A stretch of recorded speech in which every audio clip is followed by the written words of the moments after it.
Ladies and gentlemen, welcome back to True Life Podcast. Hope everybody's day is going beautiful. It's Monday. We're starting the week off in a way in which I think everybody can look forward to something. I got a great guest for you today, a great show, the one and only Otha Smith III, CEO, founder of Tetragram. He's an amazing individual with a really cool story. He's also a creator, an entrepreneur. He's created this new app that, in my way, is kind of giving people back their power to decide for themselves. The app's called Tetragram. Tetragram is an SaaS platform positioned to be the Yelp of cannabis by empowering cannabis users and the industry and CBD consumers with the ability to track, rate, and share their personal experiences with cannabis and with others. In addition, Tetragram provides dispensaries, cultivators, and brands and medical professionals with the ability to advertise, connect, and engage directly with consumers and leverage our consumer outcome data to understand the impact of cannabis and CBD products. Otha, thanks for being here today, man. How you feeling? I'm feeling great, man. I love your energy. This is awesome. Thanks for having me.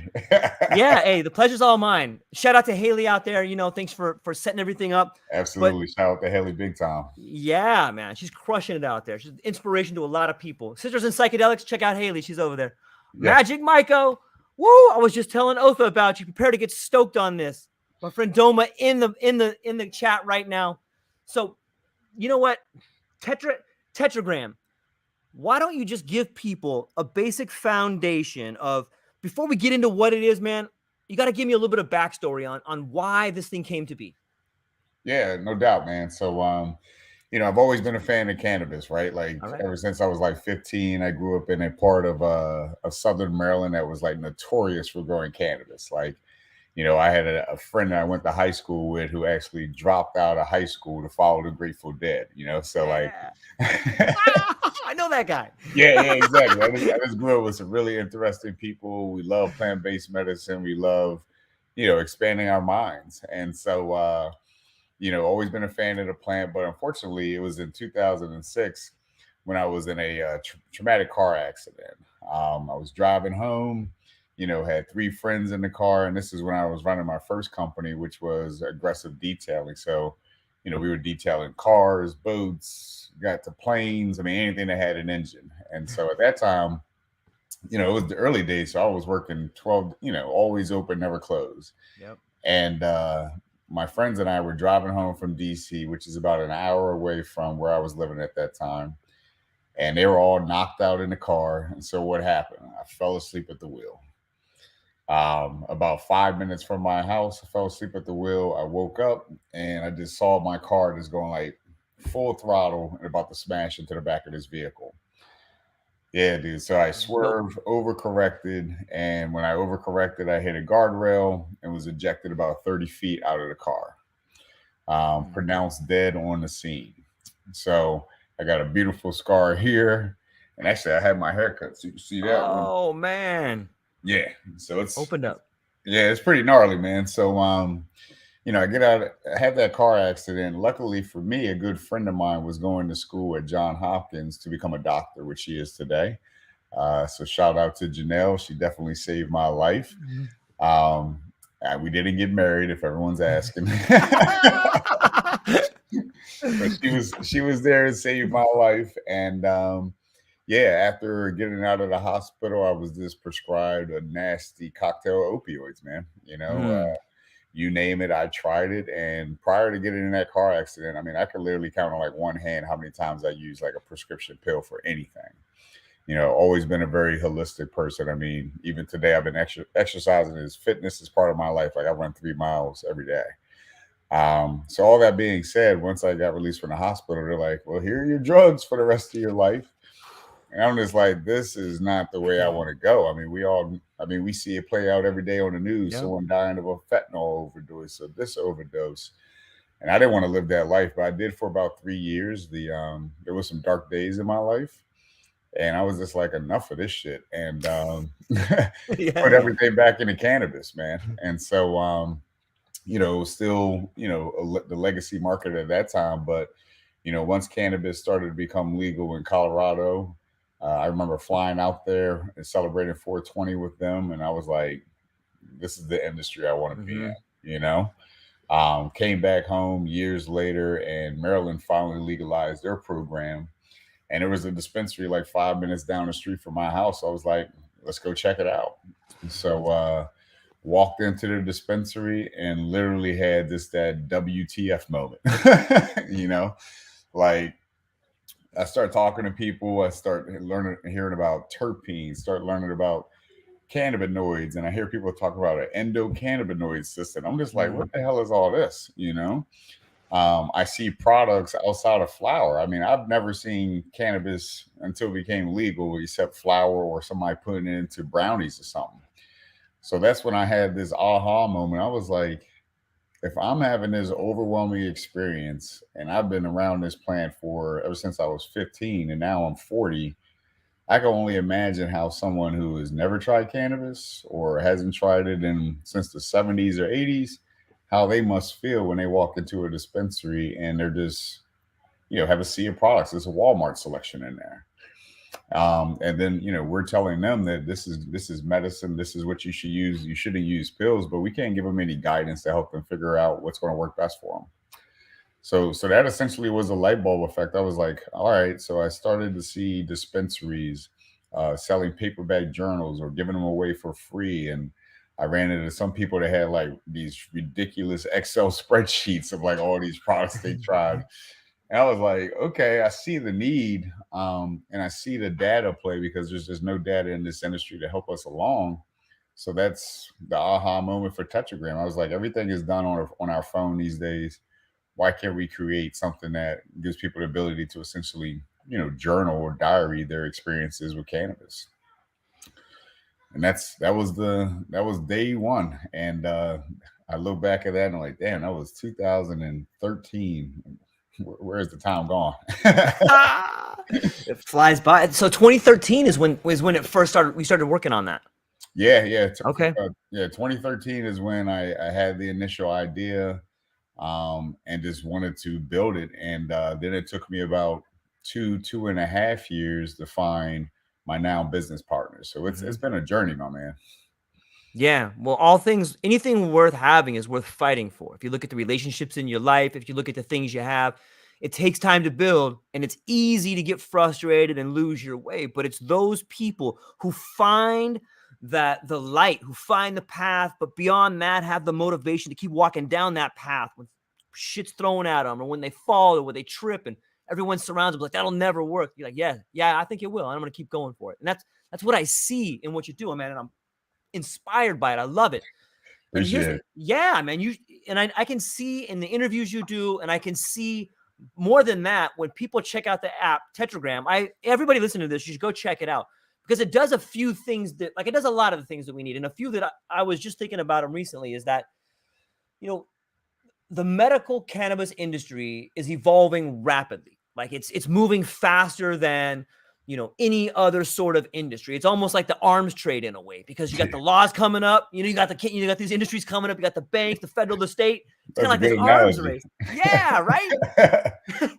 But it fits because there's legalization, regulatory framework, safety, patient access, quality, distribution, licensing, taxing. It's like all the same things. And that's what makes it such an exciting environment to be in, and also a very powerful environment to be in. Another thing that I really am fascinated about is that what your app does, to me, in my opinion, is that it democratizes medicine in a way that makes it accessible for everybody, man. It doesn't care about how much money you make. It doesn't care about your race, your gender, what you do in the bedroom. It doesn't care about any of that. It's just like, here's the product.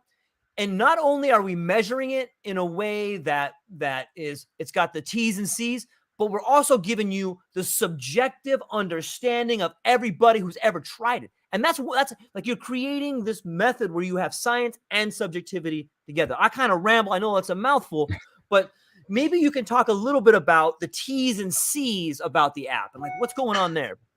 Yeah, I mean, one of the words I always like to use that's really been played out a lot by other industries and people, but like empowerment or, enrichment. And, that's really what I wanted to do with Tetragram, is give people the ability to empower themselves, as they travel down this road to figure out which cannabis product, which consumption method, which terpenes, which cannabinoids, are going to work best for me. I mean, that's just saying that alone is a mouthful, right? Yeah, totally, man. And so, one of the things that I always say about cannabis is that it's probably the most communal plant in the world. I mean, anytime you talk to someone before the cannabis industry became legit, or when it was still legacy, people love to be like, "Hey, try my bud," or "Look what I just Yeah. had," or "This is I just got this." We didn't have really a lot of names back then, other than like Kind Bud and Mids or Reggie, but the same thing happened, right? Like people wanted to share their experiences. People were always like, "Here, smoke this." And so I knew that was going to be an important piece in the Tetragram because, outside of giving people the ability to say, okay, I bought this product. These are the terpenes and cannabinoids, which you refer to beautifully as the T's and C's, because that's really what I look to do with Tetragram, is to educate people beyond Right. a Right. strain name. Because a strain name called Chernobyl or green crack, is it going to really help that 50-year-old who is looking at this from a cannabis perspective, a medical perspective, excuse me. So, we had to get away from the sensationalizing of these strain names and really like dive into, terpenes, which is what gives cannabis this unique flavor and feeling when you have that body high or that mind high. And the same with these various cannabinoids that help with inflammation. So, that's one of the things I really wanted to incorporate in the app is like, yeah, you can tell us what the product name is, but we really want you to figure out what are those T's and C's that product consists of. And then more importantly, where did you buy the product? Because, a lot of times you can buy a product for one dispensary, go 5 miles down the road, can't find that same product. Right. And when people find a product they like, they want to know where they can get it again. But then more importantly is, how did you consume that product, which is so critical. If you think about it, like when people say, oh, I had a negative experience with cannabis, I'll never try it again. Chances are they took too much, right? It was inedible. Yeah. Yeah. Absolutely, man. So, we give people the ability to do that. But one of the things I always stress too is that Tetragram is HIPAA compliant. So, our slogan has always been built for patients by patients. So we understand the importance of protecting someone's personal information, their data. And we knew that was going to be huge. But I say all that to say, like, then, that person can take that product and say, hey, I'm using this product to help with my anxiety, or I'm using it to help me just chill out. Like whether it's recreational or adult use or medical, both people utilize the application. Of course, I'm always say that anyone that uses cannabis is a patient at the end of the day. You're using it to treat something, you just don't know it. But then they can share that information anonymously, which is what I spoke to about the community that we develop in Tetragram. So, again, just really want to empower individuals so that they can look back at their journal in Tetragram and be like, wow, so this product that consisted of this is what gave me X result, which I really like, Yeah. And we're going to double down on that with version 2 in so many ways, really fostering the ability for people to communicate directly with each other, communicate directly with their doctor and so forth. So we got to, the future is bright. This industry, the cannabis industry, has relied on transactional data for so long from point of sale systems, but that doesn't tell the full story, right? Like it doesn't Right. tell me why did that customer make that purchase, and better yet, why didn't they come back to make another one? Something went wrong or something happened. Really addressing the intent behind cannabis use is what we're doing from the data that we collect anonymously on the back end. Yeah, it's such a game changer because you're right. For so long, people have relied on the different strain names. And just because I grow a strain in Hawaii doesn't mean if you grow that same strain in Florida, it's going to be anywhere near the same, right? It can have a whole different content of different. There's a lot of different moving parts that go into creating the flower or the cannabinoids in there, or a lot of different things that can happen in there. Oh yeah, I mean, right? yeah, I mean, you hit it right on the head. Like that's one of the issues in this industry is that there might be 300 people saying they got a strain called Bubba Kush, Right. but all 300 of those strains are going to be inherently different. And by the way, some of it's not going to be Bubba Kush, right? So, that's really what we look to uncover, because the industry has done consumers a disservice, in my opinion, which is, these MSOs, these multi-state operators, and even some of the independent ones who don't really give a shit about the real beauty of this plant. They just want to try to get rich quick. Mm-hmm. They've taken advantage of people's ignorance when it comes to not knowing enough about terpenes or cannabinoids and only knowing about, THC content. So they've used that as the narrative to drive sales. But, one of the things that's been refreshing to see is that consumers are getting smarter every day. And it's through people like you who are, having these podcasts where I can jump on here, Haley can jump on here and say that THC is not the only thing you should be looking at. In fact, it's probably the last thing you should be looking at when you're looking at cannabis products. Yeah. So this drives a point home. You said something in a previous interview that I wrote down. I was like, that's fucking right on the money. The consumer that is going, it's the consumer that is going to change the retail experience. And and if I started thinking about that, like I got some things I can think about it, but maybe you can unpack that a little bit. Yeah, no doubt. So kind of like what I was touching on, like when a consumer goes into a dispensary, I just get so excited inside when I hear someone say, "Hey, I don't care about THC. Tell me what the terpenes are. Tell me what the cannabinoids in this product are." And they got to provide that information. And if they can't provide it, then it's like, all right, that customer is not going to feel comfortable making a purchase of that dispensary. And so they're going to change this whole retail model that exists today. It's going to be more. It's going to circle back to the medical approach of cannabis, which is the reason I got into this industry. The reason why a majority of people who are putting their life savings into this industry, because we believe in it as a medicine, and we need to drive that change. But it happens at the customer level by arming them with information so that they push back on the retail arms and saying, this isn't good enough. We want to know more. We demand more. Which is, when it comes into play with like lab results, gathering COA information on products. I mean, I just think it's fucking ridiculous that, this is something that we're putting into our bodies. It's labeled as medicine, but yet I can't figure out what the ingredients are. Are you kidding me? Like if I go, like if you and I were, if I was hanging out on the beach with you in Hawaii, anytime, which I've got to get there. I'd be like, hey man, I'm gonna cook up some food for us. I'm gonna go to the store. You tell me different food allergies you have. I go to the store, but I'm not able to read like the nutritional facts. I could potentially get you sick. Yeah. And that's the environment we're living in cannabis. But the consumer is driving that change, and it's beautiful to see. Yeah, it is. And it speaks volumes of a maturing relationship. All of us have probably fell in love early in life and realized it's more of a codependency than love. You know what I mean?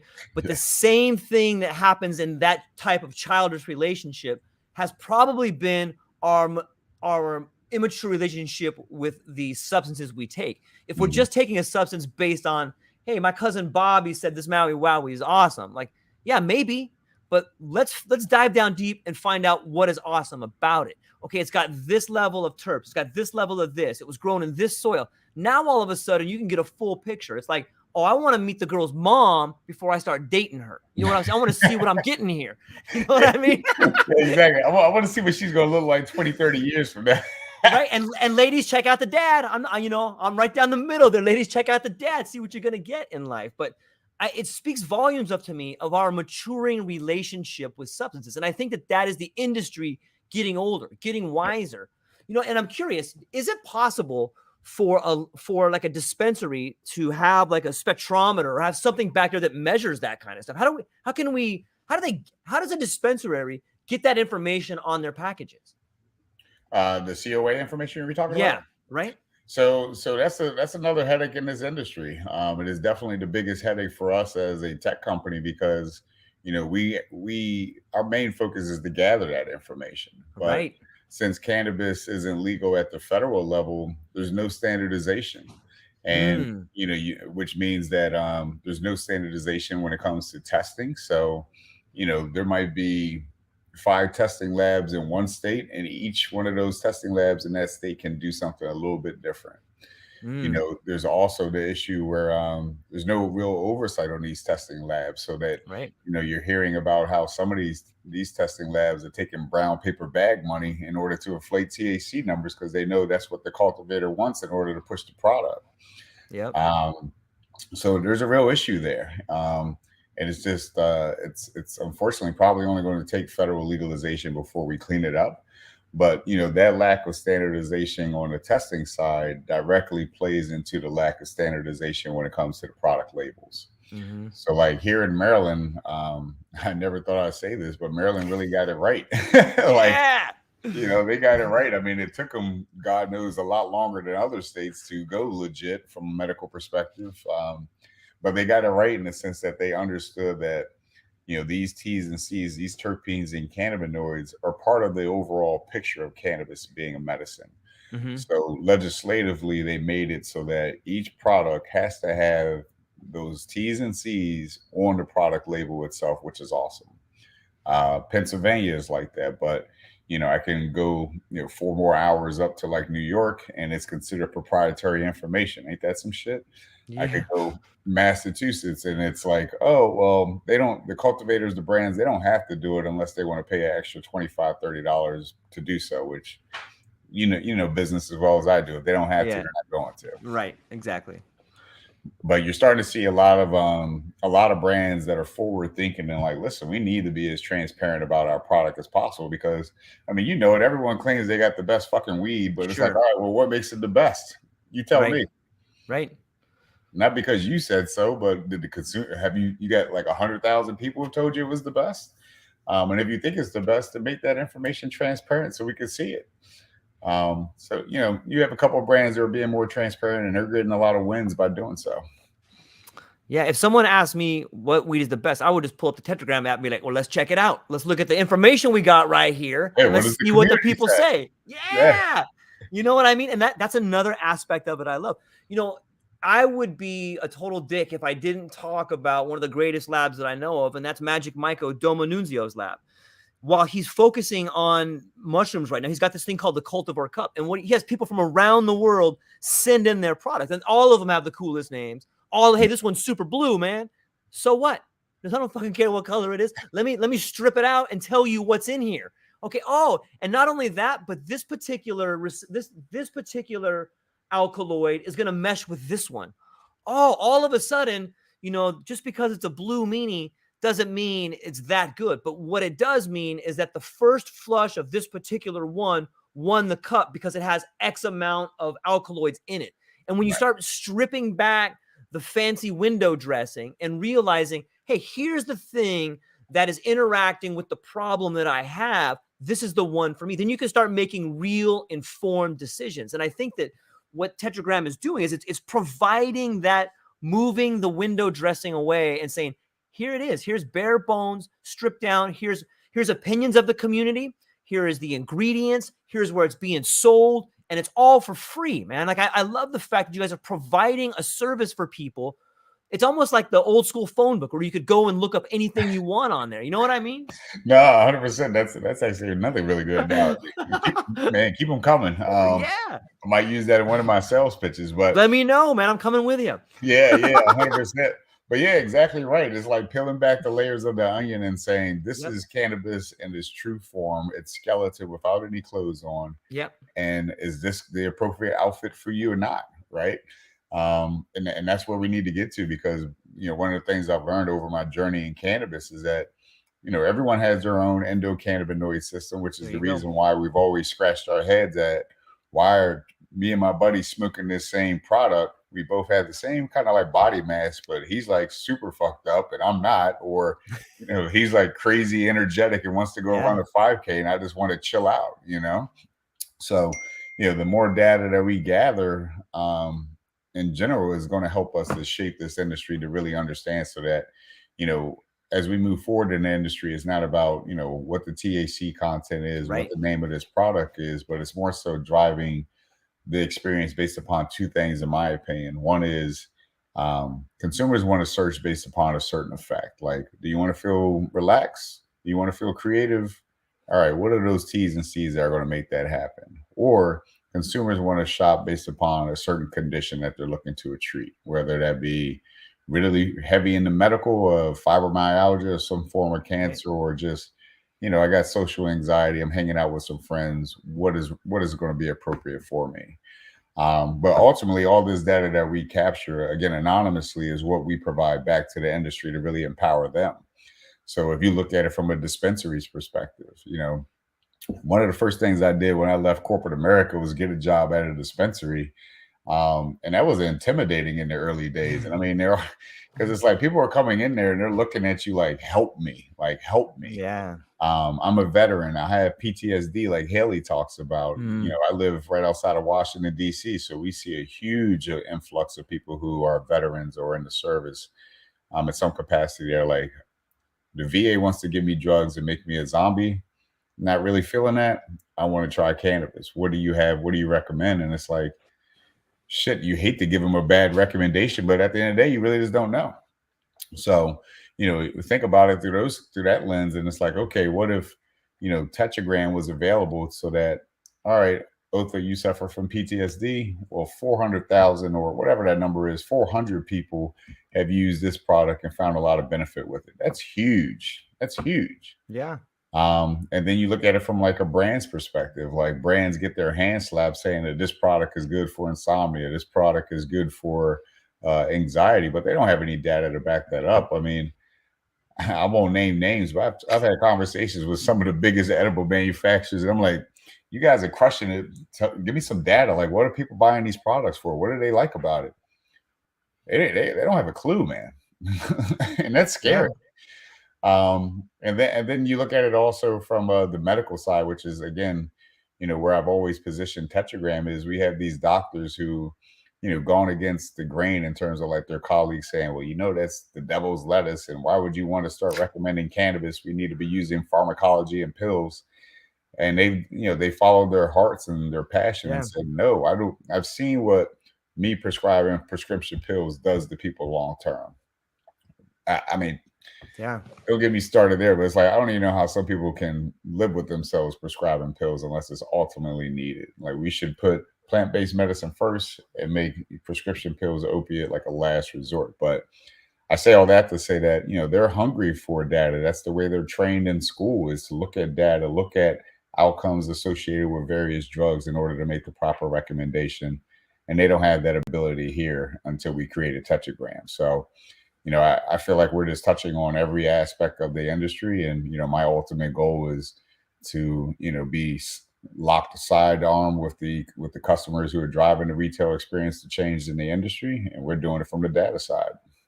From the data side, from the ground up, there's a famous quote that I think it was Eugene Debs, who was like a famous leader, like a union guy.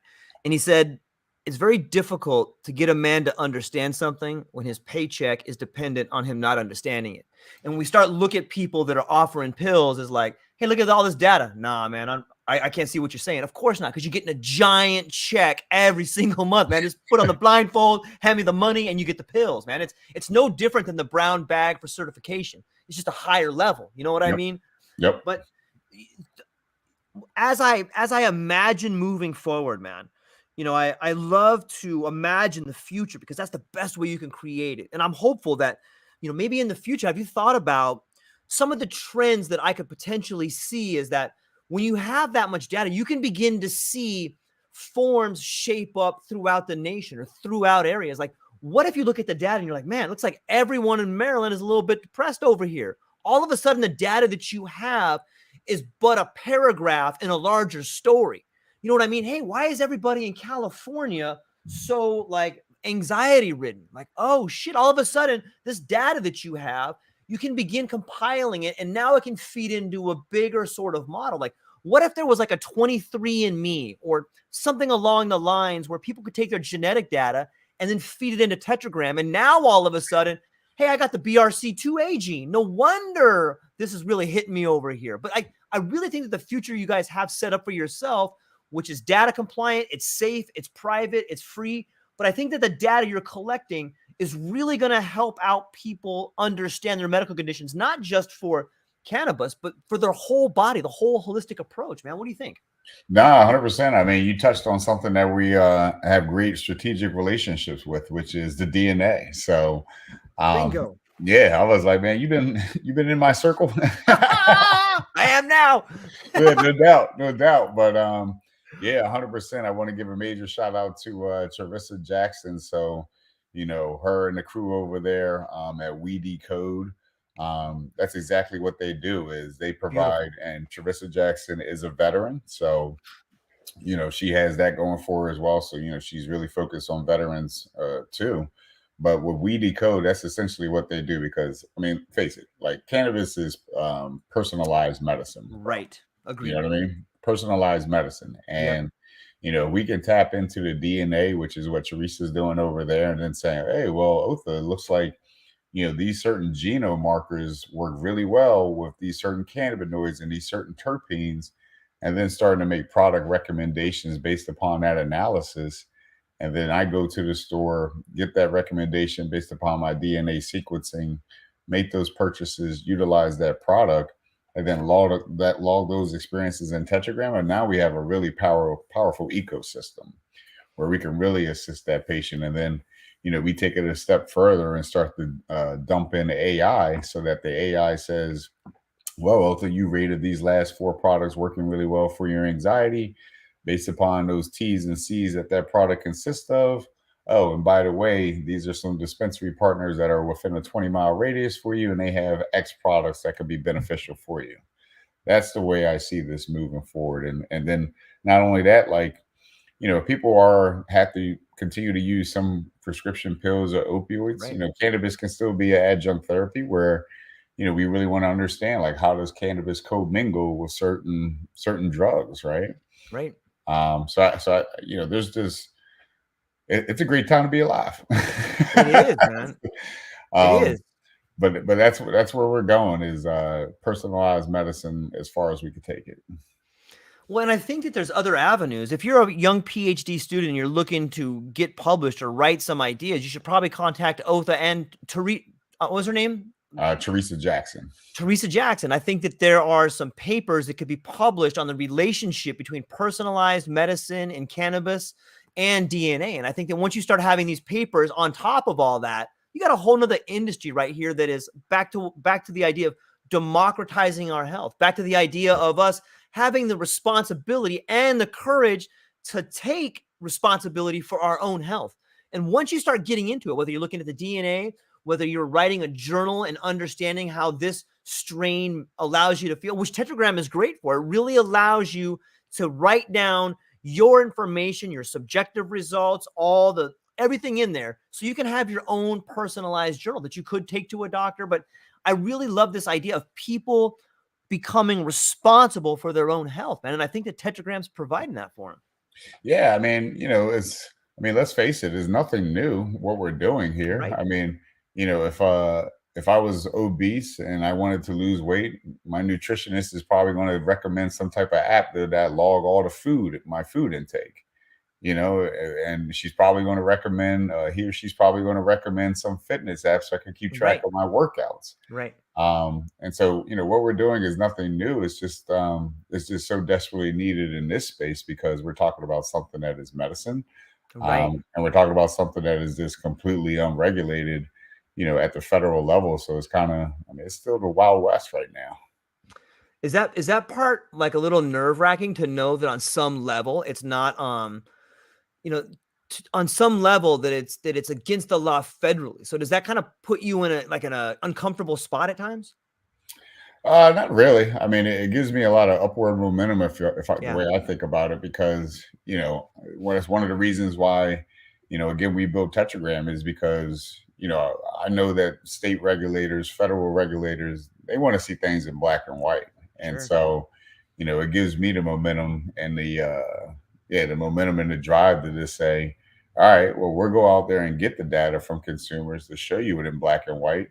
And there should be no reason why cannabis should be a Schedule I drug. And that's a whole nother conversation. But it's just another way to drive the value of cannabis. Like, we're starting to have conversations with state regulators now, and because right now they're blind in a way. Like, they are gathering data from seed to sale, so they know exactly how much cannabis has been sold, what product, and blah blah blah. But I was talking to these state regulators. I'm like, wouldn't you love to know, like, what the intent behind these cannabis purchases are?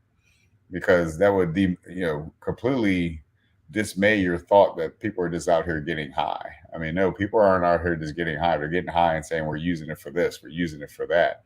So it can really open up that lens broader, which is our ultimate goal. Yeah, in some ways that speaks volumes of our culture where look, we don't care about what's causing it. We just want to solve the symptoms of it. We just want to mask the symptoms. We don't really care about that. Like, it's such the wrong way to do it. Like that's the problem we have with addiction, right? Like someone is addicted to something because they have a giant hole in their life that's killing them. And so all of a sudden they're on this medical model where you're an addict. You have to have this. Now you can't have it. And they fall into this hole. And it just seems like that particular idea about addiction and solving symptoms instead of finding the intent of why things are happening. It seems to be a problem, right? Yeah. I mean, that's, one of the things that we built into version 2 is, we allow people to see their trend, their history, if you will, as they're logging their experiences in a tetragram. So it's like, Otha, why were you using more cannabis during the month of May as opposed to the month of August or so forth? What was going on in your life? What were you experiencing, like you talked about earlier, outside of cannabis, just in real world, that's made you consume more, that made you more anxious, that made this region of the country more anxious? Like, what is going on there? So there's so many things that we can open up this through the lens of consumption. So it's exciting. It's really exciting. It is. Like, let's say that I find myself in the month of May consuming a particular strain that was used for anxiety in my particular environment. Would there be something on Tetragram that's like, hey man, maybe you should be talking to a therapist, or maybe you should take this meditation app right here. Or, hey, this seems to go well with this thing over here. Is that integrated in there at all? No, but that's something we're thinking about. Like I sit on the board of Leaf 411, so big shout out to them as well. Yeah. Catherine Golden is the CEO at the Realm over there, and Leaf 411, for those who don't know, is a 24/7 cannabis nurse hotline. And so, you can, and they get, I mean, it's crazy, 600-800 calls a month, and people can call in regarding, specific questions they may have about product, or, it could be a situation where a person consumed too much and they just want to be talked down on what can they do to reverse this effect. And so that's something I want to integrate into Tetragram at some point, is because if you go through version 2 and you start rating your product, one of the questions we now ask you is, did it meet your health goal? And if they say no, I want to give that consumer the ability to say, well, would you like to contact the nurse right away? And then they can say yes, and then their phone will start ringing. So, it's just another way to provide more tools to people that can, help them figure it out. Yeah, it does. And then theoretically, it could provide people with the information they need for whatever avenue they want to explore. When it comes to data, I know that you guys, it's safe, it's free, and you're not tracking anyone's personal data. But is there a paradox there? Do you know where one strain comes from? And I know it's not strain dependent, but how do you tell if like what's happening in Maryland is the same thing that's happening in New York? Is there a way to tell if it's the same terp count, or does that make sense? Can you track where the product is moving from? I mean, that's our ultimate goal. And that's what I was talking about, which is it's really tough for us to do, but we will get there, whether it be through us just banging down the door, the consumer continue to bang down the door asking for it, or, we get some standardization at some point. But yeah, I mean, that's with version 2, any cultivator brand that we work with, we're going to request that we get that COA information, regardless if they're in multiple states, because, products grown in one state could be completely different than products grown in the other state, even though you're following the same guidelines, the same process to create that product. Just difference in humidity, given what region you live in, can alter, the product. And so that's really where we want to get to, is like, so like, for example, X, Y, and Z cultivator in Maine also has a cultivation facility in Maryland. They're growing the exact same strains, but why are they different? And that's what we want to understand. Yeah, there's a lot of... It's kind of like wine, right? Like, Bordeaux wine is Bordeaux for a reason, because it's grown in that region. And you have champagne that is, if it's going to be classified as real champagne, it has to be grown in Champagne. So it's just that play that we really need to understand in cannabis, Yeah, the wine industry is a great model for it. I don't understand why, and maybe you can, but the same way Sonoma County is synonymous with wine tasting, maybe that there should be parts of Oregon that are synonymous with cannabis tasting, and Mhm. do you ever, sometimes when I look at the psychedelic industry right now, I know that the emphasis is on health because that's where the money is, but there's so much more that goes to it. Do you ever think sometimes in the cannabis industry that it's just leaning too heavy on the fragility of the human people, like on the health aspect of it? Because there's a lot of other avenues too, right? Yeah, totally, totally. I think I think we're doing. I think we're doing. We're not doing enough right here to really talk about the health aspects of cannabis. But yeah, it's such a utilitarian plant that it Yeah. can be used in just so many ways. I mean, it's such a utility. Whether it could be not just cannabis consumption, but even this. The fiber of these cannabis plants can be used in textiles. I mean, Yeah. way back in the day, like you were required by law to grow hemp, you know? So it's just, there's so many applications for cannabis outside of just like medicinal use, could be used to create products. I mean, the possibilities are endless. But, Yeah. mushrooms, psychedelics is something that we really have a good focus and a strong interest in as well. We've had so many people say, "Hey, I love Tetragram. It gives me the ability to document my cannabis use." But I use mushrooms too, and it's kind of the same game where I talk to so many people on the mushroom side, and it's the same problem where there's thousands Yeah. of different varieties of mushrooms. Right. And what those mushrooms are consisting of is slightly less complex than cannabis, where you have like 200 plus different cannabinoids and so forth. But the same thing plays out, and I'm a big fan of mushrooms too. So I'd love to track it. Yeah, man. Yeah. I've been talking to some people on that psychedelic front too. And I know that, and I'm excited for, and I push for the ways in which we can alleviate mental health symptoms and trauma with psychedelics or with cannabis. But I really think there's an avenue that could be more lucrative, and that's the avenue of optimization. Because the people that need help mentally, whether it's through psychedelics or cannabis, it seems to me a lot of the people that really, really need the help are the people that don't really have a lot of money. Hmm. And so, but the people that do have money are people that have a little disposable income. Those people would rather be optimized. And it just has a way better ring to it. Like, hey, you know what? I'm gonna layer 5 ounces of this, albino penis envy with this 1.5 grams of white widow, and then I'm gonna go run 10 miles and see how fast I do it. You know what I mean? I'm gonna work Yeah. with Otha Smith, who's a coach in not only these particular substances, but he's also like a strength training coach. And here's the Otha Smith third protocol. It's this, this, and this. And Yep. I think that on some level, like that's what we're moving towards, because that's exciting to me. And I do see people coming for help, but I think that there's centers where you could, and I think in a way, Tetragram's always doing this. If you are combining the ideas of meditation, combining the ideas of diet, combining the ideas of an edible, and then you layer in another psychedelic, I think that you can really blow past a maximum weight or blow past any sort of resistance zone, because now you have the ability to be in a different heightened state of awareness. And when you do that, you can really blow past any goals, man. What's your take on optimization and layering? No, no, no. I mean, 100%. I mean, you're starting to see a lot of people understand the benefits of microdosing, you know, Yes.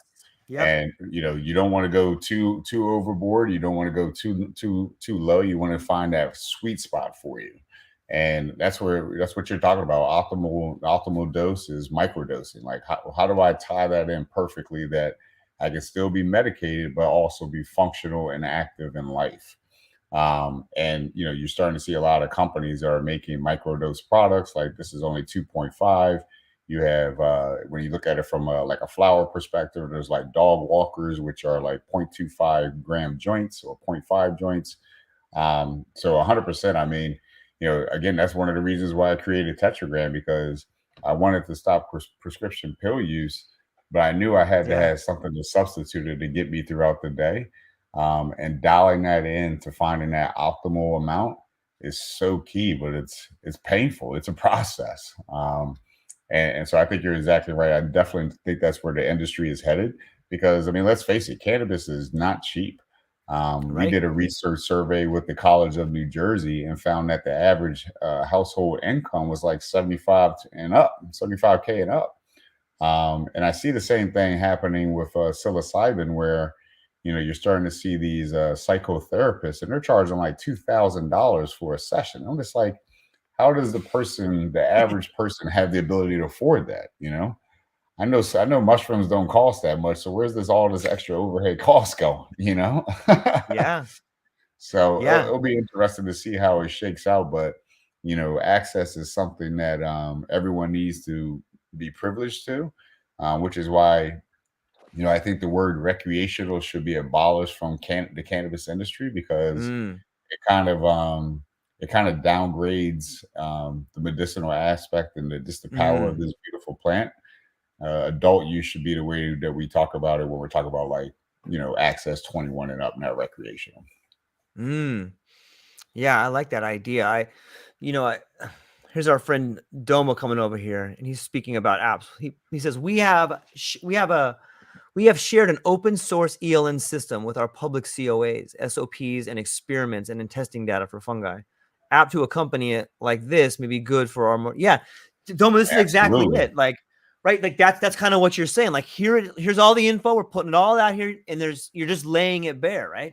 Yeah, I mean, Elon Musk is many things, but one thing I do appreciate about the guy is that when he was developing Tesla, he made that IT, that development work completely accessible to anyone. It was Yeah. open source data because he knew that he was going to continue to charge on creating electric vehicles, but by putting that data out there, putting that blueprint out there, look how it did to the entire industry, the Hmm. industry as a whole. Now every car manufacturer has an electric line, Hmm. and whether you like it or not, a lot of that credit is due to Elon Musk. So, Magic Michael, 100%, man. Like, I love what you're doing. I'd love to connect with you because making that information public is, at the bare minimum, a consumer's God-given right. Yeah. So it's a weird thing, or how, and I'm sure you've been through this before, man. Like we come up in our lives and we struggle and we fight and then we make it somewhere and things kind of change a little bit, man. Like you have a beautiful thing that you got going on here, man. What happens when Pfizer comes to you and is like, Otha, I need you to come in this back room. See this pile of money over here? It's all yours. You got to sign this thing, though, man. You ready for that moment? I don't know, man. To be completely honest with you, I really don't know. Like, I've been having people, some really good friends of mine that are lawyers that work with like the FDA or the Federal Trade Commission, and they're just Right, like, so funny story. So the Baltimore Cannabis Science Conference, right? right. Is exactly where we need to be because we're providing this data to the industry, science based, and all that. And I had this woman come up to me, and she was like, "Tell me about Tetragram." So I told her about it, and then she was just like, "The government's going to take your data. The government's going to take your company. I'm telling you. I'm telling you, the government's coming for you one day." And that was probably 2 years ago. And then, sure as shit, I talked to a good friend of mine who was a really high profile lawyer. And she's like, "You need to be prepared for this." And I'm just like, well, damn, that woman was right. So, I don't know, man. It's I'll just wait when I get the knock at the door and see it. But it's not going to be one of those things where I'm just going to sell out to them and be like, "All right, now you can take this data and make Yeah. synthetic cannabis." Like, that shit ain't happening. I love it, man. I love it. That brings up another point too. Is there a space on Tetragram? Like, what would be really valuable information that it was like, if you did any of these particular strains, are you on? And I don't even know if this is legal, but like some interesting data would be like, did this help you get off opiates? Were you on pills before taking this? What's your relationship to that? And I don't know what the rules are on that, but that would be incredible information to have. Yeah, yeah. I'm trying to think. I think we did ask a select number of questions when we did the Right. research project with the College of New Jersey. And that's one of the things that I really want to sleeve in the Tetragram at some point is allow people to say, all right, Yes. these are what prescription pills I'm on now, Yes. and then see how their cannabis use is working. And then that's a lot of really valuable data to that consumer to say, all right, so yeah, if I take this much of cannabis, I could completely not take Xanax anymore. Or if whatever the case, but seeing that relationship is very powerful. And it's something we definitely want to explore. I mean, even, we've had talks about, wearable devices so that, we can have people be understanding of their biometric information. So like, oh, Yep. when I consume this product, my heart rate is this, my blood pressure is that. I just think there's so much runway that I want to do. I just need more time in the day and more money. Yeah, I hear you there. I think it breaks down another, another false ceiling is that we have to have these clinical trials in order to get things past the FDA. But it seems to me what's emerging in the world of psychedelics and cannabis is this idea that we can democratize the clinical trials. Like if you have a wide enough base of people and they're using a product and then they're giving you the information back while you've changed the set and setting, you're still getting measurable data. And at that level and that much data coming in, I think you can find incredible connections that you wouldn't find in a clinical setting. And in a way, that is the biggest problem for medicine and drug prices, theoretically, is the clinical trial and how much it costs. But if people are using this product on their own and they're freely giving this information, that's a game changer too. Yeah, I mean, you took the words out of my mouth when people like sometimes we'll get some people, some of them I'll say they're haters, but some of them are researchers, and I get it. Like they come from the world where everything is clinical, controlled, the whole nine. And I get that aspect of it, and I appreciate it too. But to your point, like you said, like once we get enough data at the masses level, then it's like, how can you refute this information? And furthermore, when people are in their own setting, their own comfort zone, the drugs Yeah. have a totally different Yes. interaction than when they're in a controlled environment. And Yep. so there's a lot of missed out opportunities and data that's not collected when it is in this clinical trial setting, as opposed to, someone being in the comfort of their home, consuming these products, and then providing feedback that, where they don't feel like they're, under a microscope all the time. It's a completely different outcome. Yeah, I can't think of who published this study. My friend Cole Butler will probably scold me for not knowing the author. My apologies for not knowing the author. But there's that famous rat study where like, hey man, we put these rats in a cage and it pressed the bar for cocaine and it killed itself.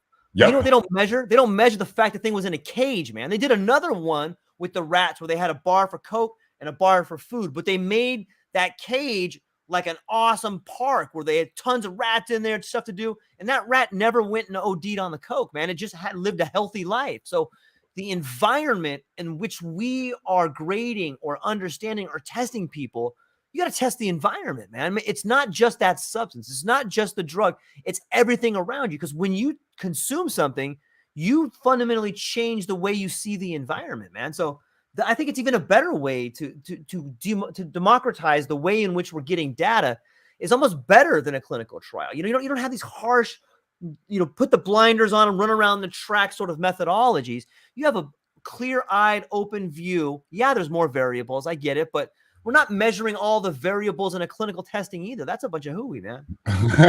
Right? No, exactly right. I mean, 100%. I mean, when people are in an environment where there's other attributes so that they're not just focused on that one thing that they're tasked to do, yeah, you're going to get a different outcome. That analogy with the mice is perfect because it's like, yeah, there was cocaine there. The rat couldn't do anything else. It's like, well, shit, let's just keep going, Yeah. But if they're in an environment where there's other things that they can focus on and, pay attention to, I'm sure that wouldn't have been the case. It begs the question, like when they did that study, were they trying to find cages where we'll just kill ourselves and do a bunch of coke? You know what I mean? It's almost like this is the perfect spot. Yeah, that's exactly what we were doing. Yeah, and so that's the thing too, is like people got to pay attention to the motives behind these clinical studies. Yeah, thank you.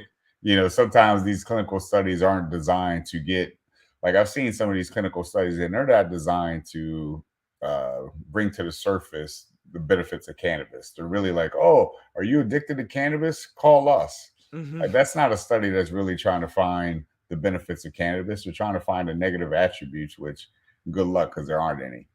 Yeah. That's classic, man. Oh, so we're coming up on an hour, man. I got to tell you, I'm always incredibly impressed when I get to have a conversation and it goes down very interesting roads that I never thought it would go down, man. This is really fun, and I'm super stoked on Tetragram. I'm super stoked on cool people inventing ways to translate their vision into reality, and that reality becomes something awesome for everybody, man. So you and your entire team, man. I don't have a hat, but if I did, I'd take it off to you.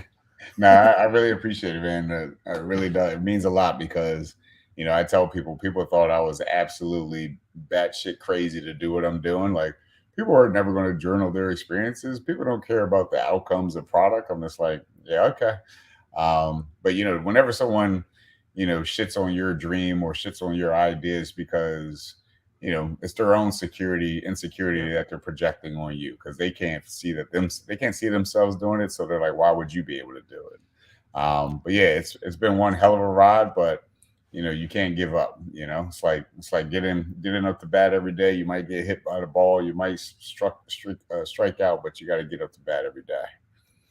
What would you tell like a younger version of yourself? Like, let's say there's a young George or young Otha watching this, man, and they have an idea, and like maybe they're in an environment where it's not a very conducive environment to creativity, man. Like, what advice would you give a younger version of us? The biggest thing I would tell people, entrepreneurs or just in general, is the team that you start with, if you do start with a team, might not be the team that you finish with, and that's perfectly okay. Some there are people that come into your life for a season, but they're not there to be there for an eternity. I started with, I had two business partners, but there are other people that were business partners in Tetragram, but they delivered value to a certain extent, and then it was just time to move on. So that was hard for me to digest initially, but then, I gotta keep, I gotta stay motivated because this is my baby, this is my dream, and people will come to you that will help you. It's just staying dedicated and staying motivated to push forward regardless of what is thrown in front of you. So that's what I would say is regardless of who you've started with, they don't finish with you, it's okay. You just keep going. Man, I love it. I love the idea of overcoming adversity and embracing the uncertainty, because that's where it's at, man. That's where the juice is at. Yeah. I mean, no one there's no way you can experience pleasure unless you've had pain because you don't know what it is. Yeah. You don't know what glory is until you've gone through the pain. So, nothing is made easy or else everyone will fucking do it. So true, man. So what's up? When can we expect 2.0, man? Is that going to be next year, the year after that, 6 months? What do you got a timeline hell on no, that, man. boy? I'm looking to drop this sucker in like sometime in August, man. Like my birthday is August 9th, so if we could get dropping on August 9th, that would be ideal. But yeah, it's time to get it out. I've actually had my tech investor, shout out to Eric Middleton, with One Rivet. He was like, Otha, we're searching for perfection here, it seems like. I'm like, I know, Eric, we're gonna get it out the door. So the time is now, and right now we're just finding small little bugs. I mean, every day we're getting closer. So how technology is, it's never finished. But yeah, August is my goal. All right, perfect, man. Before I let you go, I always like to ask people, what do you got coming up? Where can people find you? And is there anybody else that was part of this journey that we didn't mention yet? Yeah, best place to find me is on Instagram at the Tetragram app. So you have to spell that completely out because that platform has shadow banned us. You know how it is in this industry. So the Tetragram app is how you can find me. I'm really big on LinkedIn. I keep a browser up all day, all night. So you feel free to ping me there at Otha Smith. So those are the best ways to connect with me, or on Facebook at Tetragram app as well. Fantastic. Otha, incredible conversation, man. I hope everybody that found this conversation worthwhile will take a moment to download the app, play with it, check it out, and then give your feedback to Otha and his team over there. It's really a great app, and I think that you're really forward thinking, and I love the idea of democratizing and taking responsibility for our own health, man. So that's all we got for today, my friend. Hang on one second. I'm going to hang up with the people, but I wanted to chit chat with you real briefly. Ladies and gentlemen, aloha. I hope you have a beautiful Monday. Tetragram. Check it out. Peace.